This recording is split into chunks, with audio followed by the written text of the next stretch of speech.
Well, good afternoon, everyone. Thanks for joining us on KREM 2 News First at 4. I'm Tom Sherry. It's good to have you here today. I'm Whitney Ward. We want to get right to weather because now we know that this heat is coming. Yeah. We're under this excessive heat watch. We are. Take a look at this map right here. There's a live look outside, a little bit on the hazy side. Air quality is moderate, but my gosh, everywhere you see shaded in kind of that bright kind of red or purple, you want to say.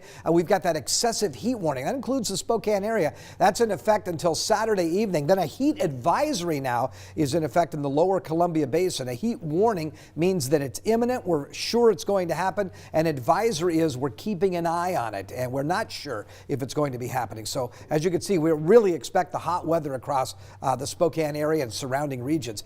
AQI is 67 right now. That means we have moderate air quality. We're at 95 degrees and not much of a breeze out of the southwest at about 8 miles per hour. Low relative humidity, though, so that's good news. Precipitation has now moved off to the east of us, mostly in eastern Idaho and southwestern Montana. So day planner forecast, hot this evening, down to 65 in the overnight hours, 102 degrees, the possible high on Friday. That's what we call dangerously hot weather, and it continues to be hot on Saturday. Could get up to 104. It's not the 109 we saw at the end of June, which was record-breaking, but we do think that Saturday 104 will also be a record-breaking temperature, at least for that date in history. And the overnight low into Sunday morning, 73. So it's going to be a humid but cooler day on Sunday. Also about a 40% chance we might see some rain or thunderstorms Saturday night into Sunday. So tracking the rest of your 7-day forecast coming up in just a few minutes. And we are also continuing to track the impacts of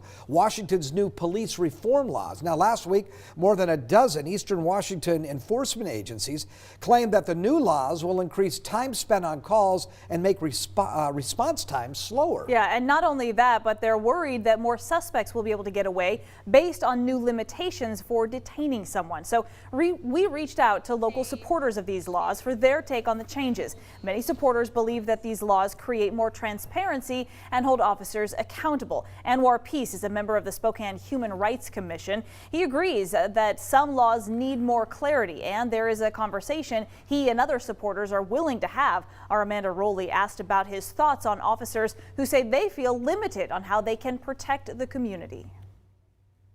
What do you say to law enforcement who believe these new laws handcuff them from keeping the community safe, keeping domestic violence victims safe? If they feel that handcuffs them, I'm sorry, but unfortunately a lot of the community has not felt safe unless we've put them in handcuffs. And so they are in handcuffs right now. It's up to them on how long they want to be in those handcuffs. Spokane police recently explained how this new law, or how these new laws, affected their response to a domestic violence incident this week. We'll have more on this issue coming up on KREM 2 News at 6. Eastern Washington Congresswoman Cathy McMorris Rodgers joined Senator Patty Murray today in urging the new Secretary of the Air Force to make Fairchild the next home for the KC-46 tanker fleet. The military's been saying for years the current KC-135s need to be retired. Fairchild is now one of 2 finalists being considered for this new fleet. The other is MacDill in Florida. Both sites were reviewed over the summer. The 2 Washington lawmakers say Fairchild is the clear choice. This statement saying the world's largest air refueling base has strategic proximity to China, Taiwan, the Korean Peninsula, and Russia, making Fairchild the best located to support military actions to protect the U.S. and its future and its allies. Now, you may recall Fairchild was also on the short list back in 2017 for the same new aircraft, but they lost out to Joint Base McGuire-Dix Lakehurst in New Jersey. So the Washington lawmakers also requested today to work with Secretary Frank Kendall over the next several weeks as he considers the 2 base options. The secretary was just confirmed by the Senate 3 days ago. He's expected to select the winning base by the end of this year. Well, local entertainment venues are reacting to Washington Governor Jay Inslee's recommendation for people to wear masks in crowded indoor settings. Now, this comes after the CDC issued the same recommendation. Entertainment venues have been able to reopen to full capacity for only less than a month now. The entertainment industry was hard hit by COVID restrictions that saw performances halted or lowered crowd capacities. Adam Norwest, who owns the Spokane Comedy Club, says he's worried that this may just be the beginning of taking a step backward when it comes to COVID restrictions. I mean, if anything, it scares me because I've been feeling so positive about the direction things are going, and this is the start of a step back. So I'm a little concerned that they're just like going to ease us back into having a full mask mandate and then having a lower capacity, and then there not being entertainment. Norwest says the comedy club is planning to continue on as normal as businesses can choose to follow the recommendations themselves. He did ask that customers who feel sick stay home. Also, the Spokane Public Facilities District told us today that events will go on as currently planned, and that won't change unless further guidance is issued by the governor.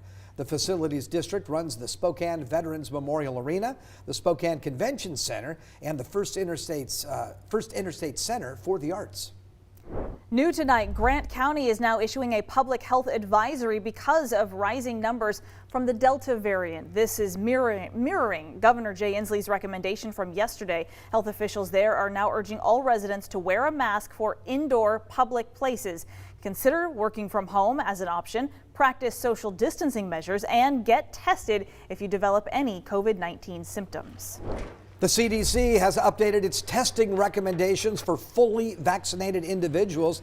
So now if a person is fully vaccinated and gets exposed to someone with COVID-19, they should get tested 3 to 5 days after exposure. Now, the previous recommendation said that those who were fully vaccinated did not need to get tested if exposed, unless they were showing signs of symptoms.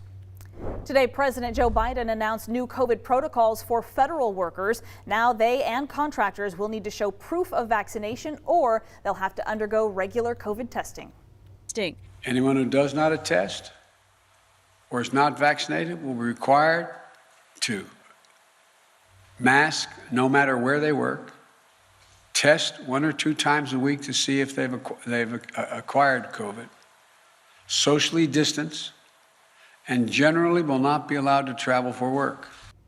The president is also directing the Department of Defense to look into how and when to add the COVID-19 vaccine to the list of required vaccinations for all members of the military. Several major companies, including Facebook and Google, are now requiring all U.S.-based employees to be vaccinated if they want to come back into the office, unless they are not able to do so for medical reasons. In an effort to get more people vaccinated, President Biden also asking states and local governments to offer $100 to those who choose now to get vaccinated. Wow. The Stanley Cup, ladies and gentlemen, is right here in Spokane. Coming up after the break, our Karthik Venkatraman is live from the Spokane Arena.